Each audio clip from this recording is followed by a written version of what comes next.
Gure museoa sortzen da 1986 urtean, elkarte moduan, hemen bertako jendeak, Gallartako jendeak oroitzapenak ditu, nola izan zen bere herria, bere historia, eta hasten dira pieza pilo bat biltzen, eta biltzen ari diren heinean, konturatzen dira museoa sortu dezaketela, estatutuekin, legalki, eta duan egiten dutena da 1986 urtean elkarte moduan sortu. Geroxeago, 2002 urtean museoa sortzen da fundazio moduan, Abanto eta Zierbanako udaletxeari esker, eta gaur arte.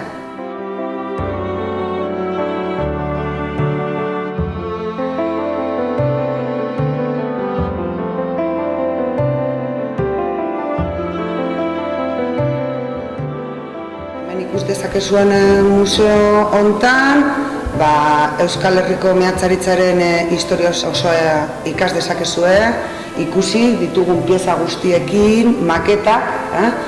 Hemen daukagun gauza hon bat da jende asko voluntario moduan lan egiten duela, bildu egiten ditu piezak, zahar berritu egiten ditu, eta lan oso gogorra eta oso polita egiten du. Gure aldetikan, hemen bertan lan egiten dugun jendeak egiten duguna da bisitariei bisitagiratuak egin, eskola asko etortzen dira, eta orduan egiten ditugunak dira tailerrak, adibidez arrizulatzaileen tailerra bat daukagu, harria zulatu egiten dute, fosil eta mineralen beste tailerra bat, eta erakusten diogu 19. mendearen amaieran, 20. mendearen hasierako meatzaritza. Nola gure burdinak Euskal Herriko garapenarako oso garrantzitsua izan den, nola gertatu den, eta nola eman den garapen hori. Eta normalean bebai etortzen dira elkarte asko, emakume eta jubilatuen elkarte asko, eta gero asteburuetan bebai jendea libre etortzen da, egiten ditu bisita gidatuak, eta audiogidak ditugu bebai.